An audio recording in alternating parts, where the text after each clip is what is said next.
사는 것과 행동하는 것은 비슷한 것 같지만 차이가 있습니다. 사는 것이 반복적인 것이라면 행동하는 것은 단편적인 것일 수 있지요. 예를 들어 이 착한 사람과 착한 행동을 한 사람은 다를 수 있습니다. 착한 사람은 자연스럽게 착한 일들을 하겠지만 착한 일 한 번 했다고 해서 그 사람으로 하여금 착한 사람이라고 말하기는 어렵지요. 좋은 남편이나 좋은 아버지도 그렇습니다. 좋은 남편이나 좋은 아버지는 가족을 위해서 좋은 것을 제공하겠지만 가족을 위해서 작은 것 하나, 설거지 한 번, 또 맛있는 그 식사 한 번 차려주는 것 했다고 해서 좋은 아버지가 되거나 좋은 남편이 되는 것은 아닙니다.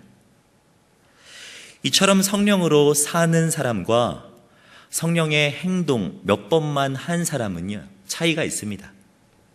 갈라디아서 5장에서 말하는 성령의 9가지 열매, 사랑, 희락, 화평, 오래 참음, 자비, 양선, 충성, 온유, 절제 중에서 한 가지 열매를 맺었다고 해서 성령의 사람이라고 할 수는 없습니다. 하지만 성령의 사람이라고 한다면 이것들을 삶 속에서 마음껏 실천하면서 살아가지요.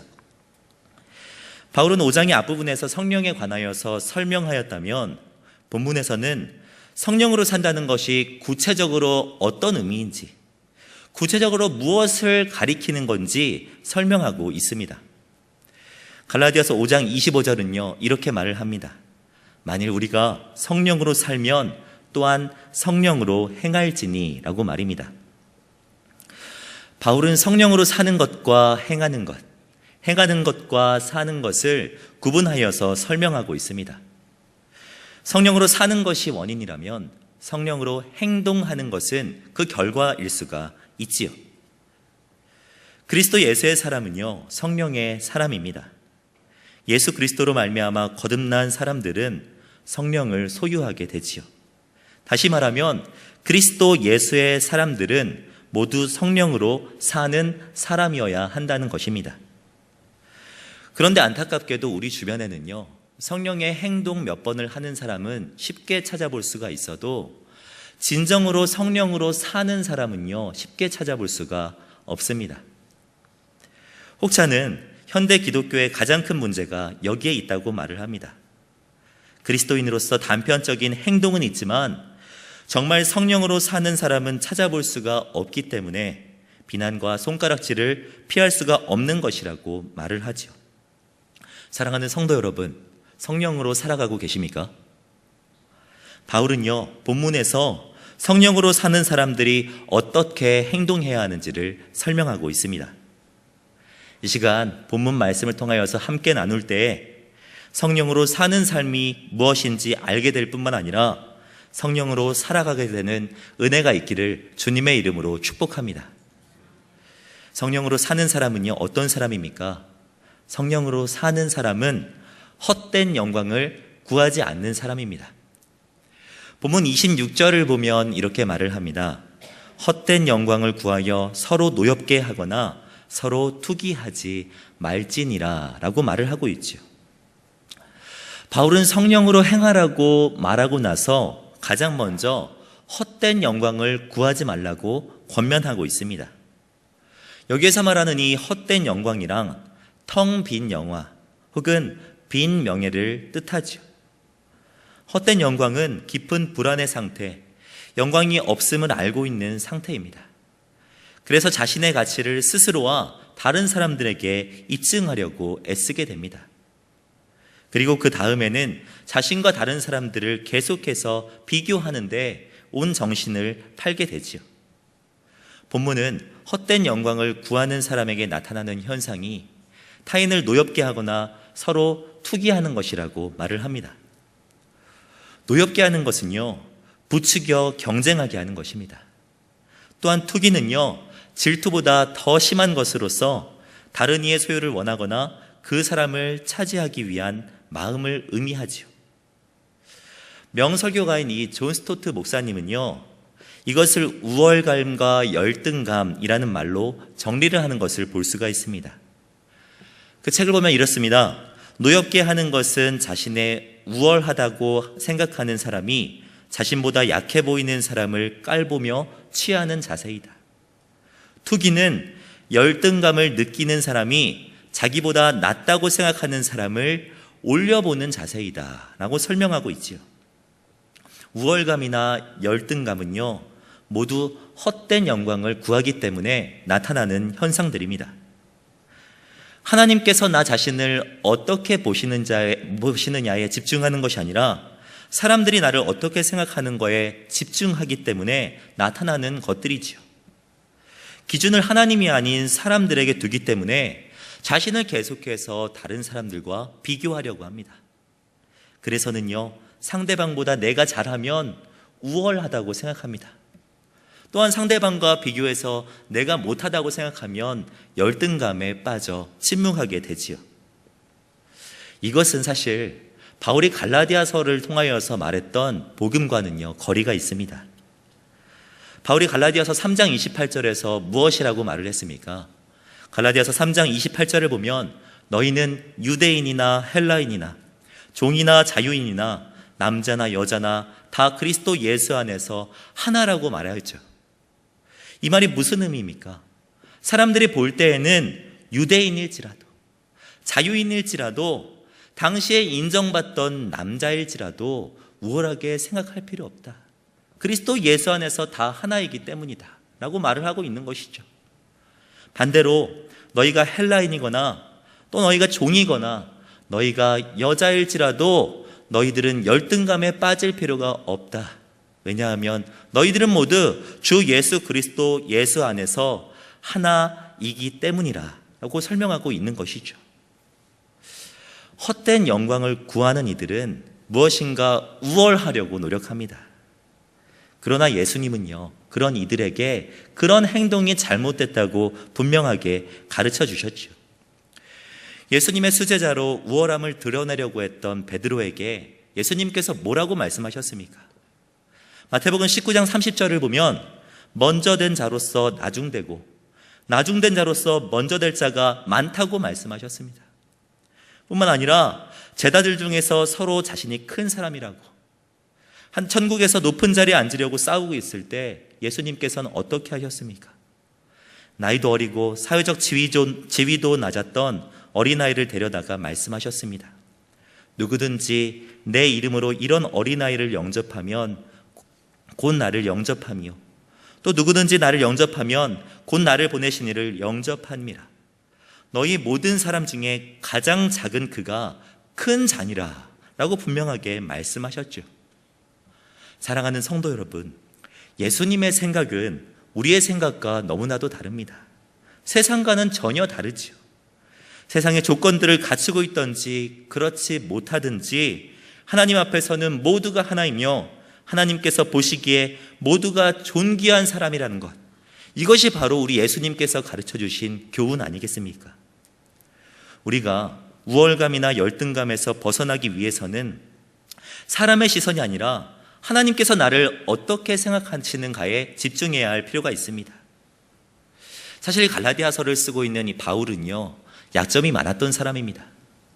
우리가 잘 알고 있는 것처럼 바울 안에는 몸에 가시가 있었습니다.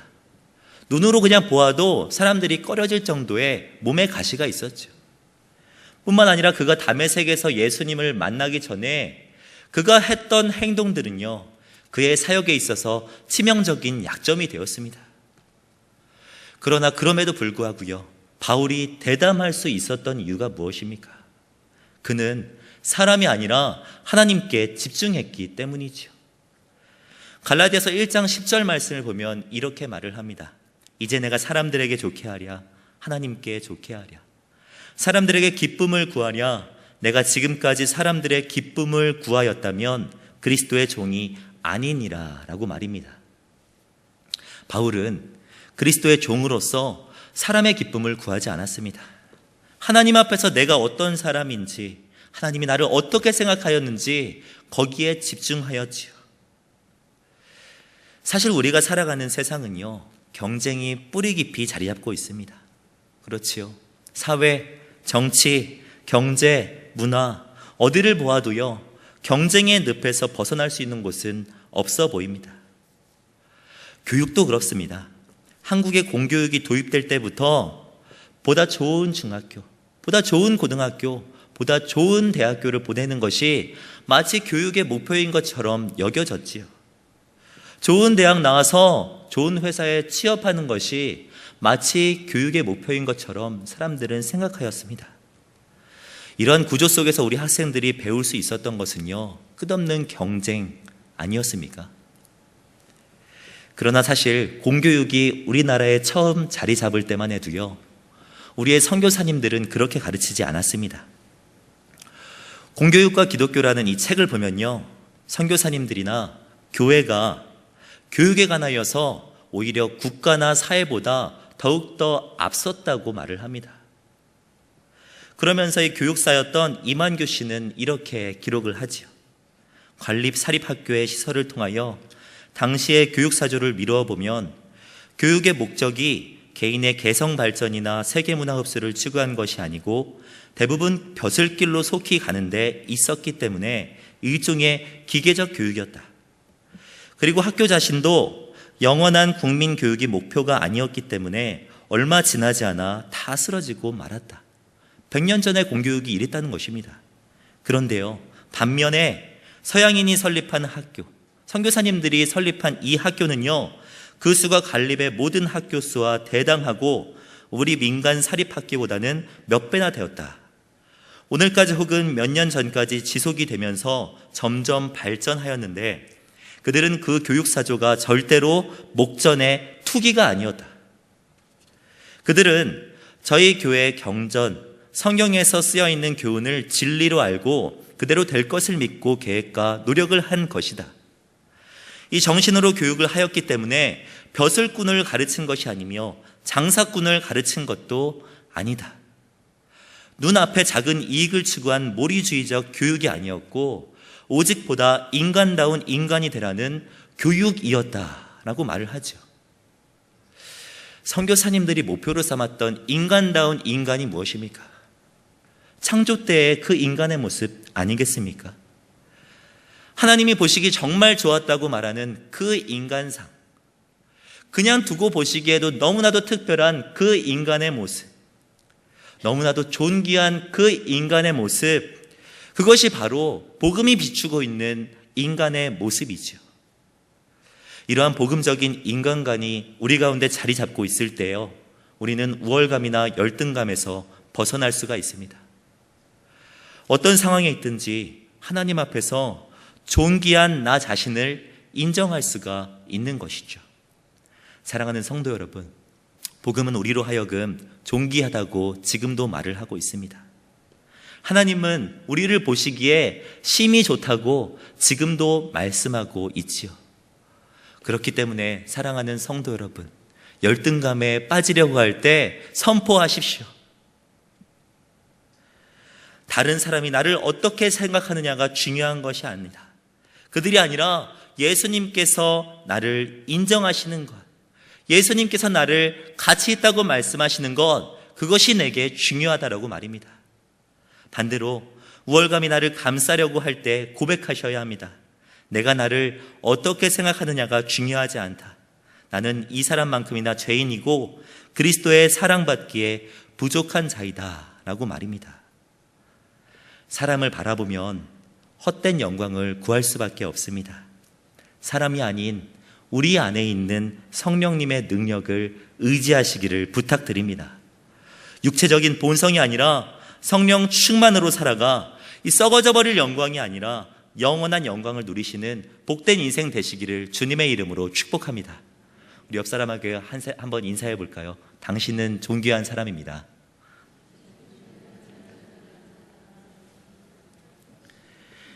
내가 진짜 헛된 영광을 구하며 살아가는지 아니면 정말 영원한 하나님의 영광을 구하며 살아가는지 알기 위해서는요, 누군가 다른 사람이 어떠한 죄를 지었을 때 내가 취하는 태도를 보면 알 수가 있습니다. 누군가의 죄가 이렇게 드러났을 때에요, 우월감에 빠진 사람은 그 사람을 얕보면서 나는 그들과 같지 않은 것을 자랑하려고 합니다. 그냥 스스로 우쭐해서 그들의 죄를 지적하는 것만으로 상대적으로 자신이 얼마나 괜찮은 사람인지를 드러낼 수 있기 때문에 계속해서 그 죄를 사람들 앞에 드러내려고 하죠. 반대로 열등감에 빠진 사람은요, 그것이 죄임에도 불구하고 묵인하거나 합당하게 살아가지 않는 사람들을요, 방관하게 됩니다. 그러나 성령으로 살아가는 사람은 어떻게 합니까? 갈라디아서 6장 1절을 보면 알 수가 있는데요. 우리 갈라디아서 1장 6장 1절 말씀을 함께 읽겠습니다. 시작.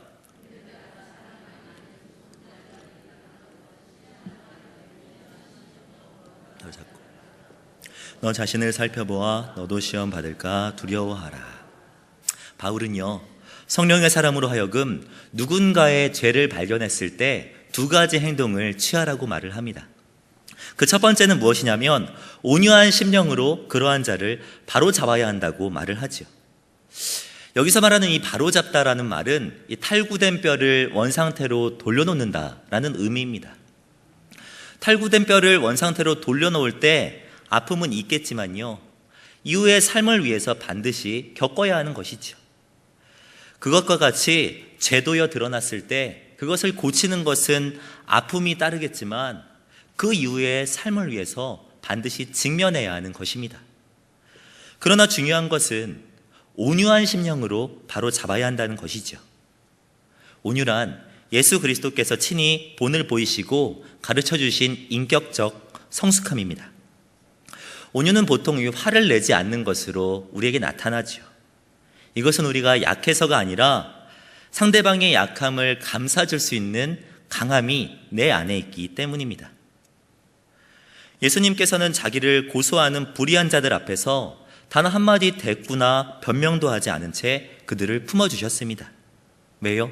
예수님이 약해서가 아니라 그들의 약함을 품을 수 있는 강함이 예수님께 있었기 때문이죠. 우리가 성령의 사람이라면요, 다른 이의 약함을 품어줄 수 있어야 합니다. 그리고 예수님의 마음을 가지고 잘못된 부분들을 온유하게 바로잡아갈 수 있어야 하는 것이죠. 또한 성령으로 사는 사람은 누군가의 죄가 드러났을 때 나 자신을 살펴본다고 말을 하고 있습니다. 나도 동일한 문제로 넘어지지 않을까 돌아보고 시험에 빠지지 않도록 노력해야 한다고 말을 하고 있는 것이죠. 우리의 주변을 돌아보면 참 안타까운 소식이 많이 있습니다. 나라의 정치 경제는 말할 것도 없고요, 교회 안에서도 수많은 리더십들이 무너지는 것을 보곤 하지요. 그때마다 우리가 해야 할 일은 무엇이겠습니까? 그것은요, 나 자신을 돌아보는 것입니다. 나는 다르다는 것을 피력하는 것이 아니라 하나님 앞에서 나는 정말 괜찮은가? 그것을 돌아보고 동일한 문제로 넘어지지 않도록 힘써야 하는 것이죠. 사랑하는 성도 여러분, 우리는 사실 주님 앞에 설 때까지 다 연약할 수밖에 없습니다. 나는 괜찮다, 나는 된 사람이다 라고 말하는 사람에게 사도 바울이 뭐라고 하는 줄 아십니까? 본문의 3절을 보면 이렇게 말을 합니다. 만일 누가 아무것도 되지 못하고 된 줄로 생각하면 스스로 속임이라 라고 말입니다. 우리는 주님 앞에 설 때까지 모두 다 연약한 사람들입니다. 누구보다도 내가 연약하다는 것 나 자신이 잘 알지 않습니까? 그래서 바울은 예수 그리스도를 만난 이후에도 이렇게 고백했습니다. 만일 내가 원하지 아니하는 그것을 행하면 이를 행하는 자는 내가 아니요 내 속에 거하는 죄니라 라고 말입니다. 또한 이렇게 권면했지요. 선 줄로 생각하는 자는 넘어질까 조심하라고 말입니다. 이것을 잘 아는 우리들은요, 계속해서 나 자신을 돌아보아야 합니다. 각각 자기의 일을 살피는 것이 필요하지요. 4절에서 바울은 분명하게 말을 합니다. 각각 자기의 일을 살피라. 그리하면 자랑할 것이 자기에게는 있어도 남에게는 있지 아니하니리 라고 말입니다. 우리는요, 주님 다시 오실 그때 주님 앞에 설 사람들입니다. 믿으십니까? 복음서에 나오는 1달란트, 2달란트, 5달란트 받은 이 종의 비유처럼 언젠가 주인 되신 주님께서 다시 오셨을 때 그분 앞에 설 사람들이 바로 우리들이라는 것입니다. 저는 이 마태복음에 있는 이 말씀을 묵상하면서 가끔 그런 생각을 하곤 합니다. 이 5달란트 받은 이 충성스러운 종이요, 5달란트를 통하여서 5달란트를 더 남기고 나서 주인 앞에 그 달란트를 가지고 섰을 때의 그 마음이 어땠겠습니까? 물론 자기가 해야 할 일을 충성스럽게 담당한 것이지만 주인 앞에서 왠지 뿌듯한 마음, 왠지 자랑스러운 마음, 그것을 가지고 주인 앞에 서지 않았겠습니까? 이것이 바로 우리들의 모습입니다. 주님 앞에 설 때요, 각각 자기의 일을 살피지 못한 사람은요, 부끄러움이 있겠지만 주님 다시 오실 그날까지 각각 자기의 일을 살핀 사람은요, 오늘 말씀과 같이 자랑할 것이 있을 것이라고 분명하게 말을 하고 있지요. 사랑하는 성도 여러분, 우리 주님은요, 약속하신 그때에 다시 오실 것이라고 말씀해 주셨습니다. 다시 오셔서 우리를 위하여서 잔치자리를 베풀어 주신다고 말씀하셨죠. 그때 주님 앞에 자랑거리가 있는 저와 성도님들 되시기를 주님의 이름으로 축복합니다. 바울은요, 다시 한번 반복해서 권면합니다. 6장 5절을 보면 각각 자기의 짐을 질 것이라 라고 말입니다. 사실 성령을 따라 사는 삶은요, 마치 짐을 지고 살아가는 것과 같습니다. 세상을 살아가면서 그리스도의 사람으로서 살아간다는 것, 사실 되게 어려운 일이죠. 사업하는 사람, 직장을 다니는 사람, 주부, 학생 할 것 없이 그리스도의 사람으로 산다는 것은요, 매우 어려운 일입니다. 제가 초등학교 학생들을 맡고 있는데요, 초등학교 학생들에게도 이 일은 굉장히 어려운 일입니다. 초등학교 학생들이 절제하기 어려운 것 중에 이 입의 절제가 있습니다. 이 욕의 문제, 이것이 가장 힘들어하는 것 중에 하나이지요. 제가 종종 아이들을 신방할 때요, 아이들을 만나서 이것저것 이야기를 하는데요, 언젠가 한 친구가 저랑 이야기를 나누다가 갑자기 욕이 터져 나온 겁니다. 저도 당황했고 그 친구도 매우 당황한 것처럼 보였습니다. 제가 그 친구에게 뭐라고 했는 줄 아십니까? 그 친구를 바라보면서 야, 네가 정말 고생이 많다 라고 말을 했습니다. 왠 줄 아십니까? 세상에 있는 예수 그리스도를 모르는 사람은요, 사실 이 욕의 문제에 대해서 전혀 고민하지 않습니다. 그냥 나오는 대로 그냥 터뜨리면은 그냥 되는 것입니다. 하지만 그리스도인이라는 이유 때문에, 목사님 앞에 있는 그 친구, 목사님 앞에 있다는 그 이유 때문에 욕을 하지 않으려고 노력하는 그 친구의 모습이 너무나도 안타까웠기 때문이죠. 초등학생들도 그리스도인으로 살아가는 것이 이렇게 힘든데 우리 성도님들은 얼마나 힘드시겠습니까? 때로는요, 성령의 사람으로 살아가려고 노력하는 그것, 때로는 짐과 같이 느껴지겠지요. 하지만 사도 바울은요, 우리에게 분명하게 말을 하고 있습니다. 서로의 짐을 지고 가십시오. 그리스도 예수께서 이 땅에 오실 때까지 조금만 더 각각 자신의 짐을 지십시오 라고 말입니다. 저는 말씀을 준비하면서 이 윤동주 시인의 참회록이라는 시를 보았는데요, 윤동주 시인이야말로 정말 삶을 살아가면서 자신의 짐을 지었던 사람이구나 하는 것을 이 시를 통하여서 느낄 수가 있었습니다. 시를 보면요, 파란 녹이 낀 구리 거울 속에 내 얼굴이 남아있는 것은 어느 왕조의 유물이기에 이다지도 욕될까? 나는 나의 참회 글을 한 줄에 줄이자 만 24년 1개월을 무슨 기쁨을 바라 살아왔던가? 내일이나 모레나 그 어느 즐거운 날에 나는 또 한 줄의 참회록을 써야 한다. 그때 그 젊은 나이에 왜 그런 부끄러운 고백을 했던가? 밤이면 밤마다 나의 거울을 손바닥으로 발바닥으로 닦아보자. 그러면 어느 운석 밑으로 홀로 걸어가는 슬픈 사람의 뒷모양이 거울 속에 나타나온다. 우리의 삶은 매일이 짐을 지고 가는 것 같이 고단하지만요, 내일이나 모레나 그 어느 즐거운 날이 우리 가운데 분명히 도래할 것을 믿습니다. 그때까지 우리는요, 밤이면 밤마다, 날이면 날마다 거울을 닦아 보아야 하는 것이죠. 내가 짐을 잘 지고 살아가고 있는지, 나는 성령을 따라 살아가고 있는지 돌아보아야 하는 것이지요. 사랑하는 성도 여러분, 각각 자기의 짐을 지십시오. 자신을 날마다 돌아보십시오.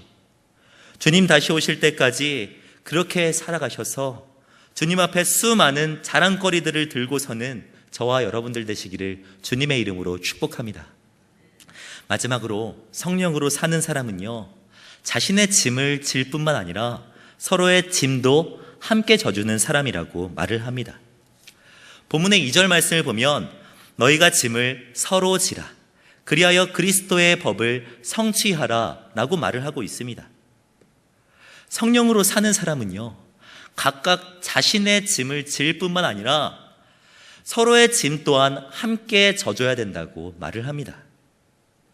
5절에서는요, 각각 자기의 짐을 질 것이라고 말을 하고요, 2절에서는 서로의 짐을 지라 라고 이렇게 말하는 것을 보면요, 앞뒤가 맞지 않는 것처럼 보이지만 사실 이 2절에 있는 짐이란 단어와 5절에 있는 짐이란 단어는요, 서로 다른 단어입니다. 5절에 있는 이 짐이란 단어는 혼자도 충분히 질 수 있는 그런 짐을 의미합니다. 그런데요, 2절에 있는 짐은요, 혼자서는 결코 질 수 없는 짐, 누군가의 도움이 필요한 짐을 말을 하지요. 무슨 말을 하는 것이냐면요, 5절에 있는 짐은 스스로 지되 누군가가 2절에 있는 짐과 같이 혼자 스스로 그 짐을 지지 못하고 있으면 그 짐은 우리가 함께 도와줘야 한다고 말을 하고 있는 것입니다. 서로 섬겨줘야 한다는 말이죠. 이러한 섬김은요, 예수님께서 몸소 보여주셨던 것입니다. 예수님은 이 땅에 내려오셔서 5절에 있는 짐을 지셨습니다. 그렇지요. 이 땅에 내려오셔서 인간의 몸을 입고 살아가시는 것, 예수님에게는 그것도 짐이셨을 것입니다. 뿐만 아니라 십자가의 순환 또한 예수님께는 짐이었겠죠. 그러나 예수님이 그 힘든 짐을 스스로 지신 이유가 무엇입니까? 2절의 짐을 지고 있는 우리 때문이지요. 혼자서는 결코 해결할 수 없는 이 죄의 짐, 혼자서는 드러날 수도 없는 이 죽음의 짐을 지고 있는 우리 인간을 위해서 예수님은 이 땅에 내려오셔서 5절과 같은 짐을 지신 것입니다. 마태복음 말씀을 보면 예수님은 우리에게 이렇게 말씀하시죠. 수고하고 무거운 짐진 자들아 다 내게로 오라. 내가 너희를 쉬게 하리라 라고 말입니다. 그리고 이어서 또 이렇게 말씀하십니다. 이는 내 멍에는 쉽고 내 짐은 가벼움이라 라고 말입니다. 예수님이 이 땅에 내려오셔서요, 짐이 없으셨던 것이 아닙니다. 예수님도 짐이 있으셨지요. 그럼에도 불구하고 예수님이 그 5절과 같은 짐을 지신 이유가 무엇입니까? 2절의 짐을 지고 있는 우리들 때문 아닙니까? 2절과 같은 짐을 지고 있는 우리를 구원하시기 위하여서 이 땅에 오셔서 5절과 같은 짐을 지신 예수님의 모습 아니겠습니까? 사랑하는 성도 여러분, 우리가 그리스도 예수의 사람이라면요, 성령의 사람이라면 예수님과 같이 우리도 서로의 짐을 져야 합니다. 내 짐을 질 뿐만 아니라 서로의 무거운 짐 또한 함께 지는 일을 우리는 감당해야 하지요. 죄는 계속해서 나 자신만 바라보게 합니다. 우리가 잘 아는 것처럼 창세기 3장에서 죄가 들어온 이후에 창세기 4장에서 가인과 아벨 사건이 나오죠. 가인은 아벨을 시기하여서 아벨을 죽이게 됩니다. 그때 하나님께서 가인을 찾아와서 뭐라고 말씀하십니까? 내 아우가 어디 있느냐라고 물어보시죠. 그때 가인이 뭐라고 말을 합니까? 내가 내 아우를 지키는 자니까 라고 말을 하지요. 아우요? 이웃이요? 형제요? 자매요? 내가 그런 사람들과 무슨 상관이 있습니까? 내가 그 사람들을 지키는 사람입니까? 이런 전형적인 개인주의의 모습은요, 죄로 말미암아 나타나는 것들이죠. 세상은 그렇습니다. 너가 제일 중요하지, 사람들이 무엇이 중요해? 라고 말을 하지요. 그러나 사랑하는 성도 여러분, 성령으로 사는 사람은요, 내가 내 아우를 지키는 자니까가 아니라요, 내가 내 아우를 지키는 자니이다 라고 말할 수 있어야 합니다.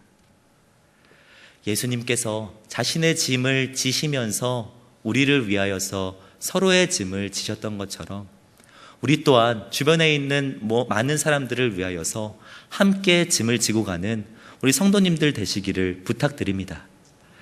제가 초등부를 담당을 하면서 아이들에게 반복적으로 가르치는 한 가지 단어가 있습니다. 그것이 무엇이냐면요, 조이라는 것입니다. 조이. 영어로 이 기쁨이라는 단어이죠. J-O-Y. 이것을 한자씩 따가지고요, 저는 이렇게 말을 합니다. 아이들에게 첫 번째, Jesus first. 예수님이 가장 먼저. Others second. 다른 사람들은 두 번째. You, me. 나는 세 번째. 그렇게 살아가라고 아이들에게 가르치죠. 이렇게 가르쳐도요, 아이들은 받아들이려고 하지 않습니다. 뿐만 아니라 저 또한 이렇게 살아가기 매우 힘듭니다. 하지만 그럼에도 불구하고 아이들에게 제가 반복적으로 이것을 가르치는 이유가 무엇인 줄 아십니까? 이것이야말로 성경에서 가르치는 가르침이기 때문이지요. 이 삶이야말로 그리스도의 사람들의 삶이기 때문입니다. 이 삶이야말로 성령으로 사는 사람들의 삶이기 때문이죠. 저는 말씀을 준비하면서 정말 성령으로 사는 사람이 누가 있을까 고민하던 중에 이 가나안 농군학교를 설립하셨던 김용기 장로님에 대한 영상을 보게 되었습니다. 그분은요, 철저하게 자신의 짐을 지셨을 뿐만 아니라 서로의 짐 또한 함께 지셨던 분이었습니다. 그분은요, 이 민족에게 먹을 것을 주는 농사꾼이 되라는 아버지의 유언에 따라 이상촌이라는 것을 설립하고 이 땅에서 하나님 나라를 맛보게 하기 위한 노력을 했던 분입니다. 혹자는 이 김용기 장로님이야말로 성경에 써있는 진리를 철저하게 행동으로 옮기셨던 분이라고 평가할 정도였습니다. 이분이요, 아시아의 노벨 평화상으로 여겨지는 막사이사이상이라는 이 상을 수상하게 되었을 때 일화인데요, 이 장로님의 아들이 평생에 한 번뿐인 이 시상식에 아버지가 멋진 모습으로 갔으면 하는 이 마음을 가지고 아버지에게 제발 구두 한 켤레, 정장 한 벌만 사서 입고 가시면 안 되겠습니까? 라고 요청했다고 합니다. 그랬더니 이 장로님이 대노를 하시면서 아들에게 그렇게 말을 했다고 합니다. 너는 나를 아직도 그렇게 모르냐? 너는 내 아들이면서 나를 그렇게 모르냐? 라고 꾸짖었다고 합니다. 그리고는요, 비행기를 탈 때, 그리고 시상식에 참석할 때에도 하얀 고무신을 신고 또 하얀 한복을 입고 참석했다고 하지요. 그리고 나서 이 시상식 자리에서 이렇게 말을 했다고 합니다. 저는 이 자리에 하얀 고무신을 신고 왔습니다. 왜냐하면 저는 농부요, 저는 조선인이요, 저는 그리스도인이기 때문입니다 라고 말입니다. 이 모습이야 정말 자신의 짐을 철저하게 지는 모습 아닙니까? 뿐만 아니라 그가 세우셨던 가나안 농군학교의 생활신조를 보면 서로의 짐 또한 함께 지고 갔던 모습을 볼 수가 있습니다. 생활신조를 보면 이렇습니다. 빼앗지도 말고 빼앗기지도 말고 서로 먼저 주며 살자. 시족관념을 버리고 다 하나가 되어 살자. 남을 멸시하는 계급의식을 버리고 살자. 사람은 누구나 다 연쇄적 책임을 가지고 있다는 것을 기억하자. 자신의 짐뿐만 아니라요, 서로의 짐 또한 지고 갔던 성령의 사람의 모습이죠. 저는 영화를 통해서 이분의 삶을 스케치한 것을 보면서 감동하지 않을 수가 없었습니다. 정말 이분이야말로 성령으로 사시는 분이 맞구나 하는 감격에 빠질 수밖에 없었지요. 사랑하는 성도 여러분, 우리는 어떻습니까? 그리스도인다운 행동 몇 가지 한 것으로 만족해서는 안 될 것입니다. 성령으로 살아가십시오. 세상은 아직도 성령으로 살아가는 사람을요, 기대하고 있습니다. 헛된 영광이 아니라 저 영원한 영광을 소유한 성령 충만한 삶을요, 지금도 기대하고 있습니다. 세상 것에 일희일비하는 것이 아니라 진짜 진리를 소유한 우리들의 모습을 보여주시기를 부탁드립니다. 주님 앞에 설 그날까지 나 자신을 돌아보고 서로 함께 그 짐을 짊어지고 가 주님 앞에 설 그때 뿌듯하게 자랑스럽게 서시는 저와 성도님들 되시기를 주님의 이름으로 축복합니다. 기도하겠습니다. 사랑과 은혜가 많으신 하나님, 성령으로 살면 또한 성령으로 행한다고 말씀하셨는데 우리는 얼마나 성령으로 살았는지 되돌아봅니다. 헛된 영광을 구하며 살았던 우리의 죄와 허물을 덮어주시고 성령으로 살아가는 우리들이 되게 하여 주시옵소서. 힘들지만 각각 자신의 짐을 지게 하시고 또한 서로의 짐을 함께 지면서 주님 다시 오실 그날까지 믿음으로 승리하는 우리들이 되게 하여 주시옵소서. 감사드리며 우리를 구원하신 주 예수 그리스도의 이름으로 기도드립니다.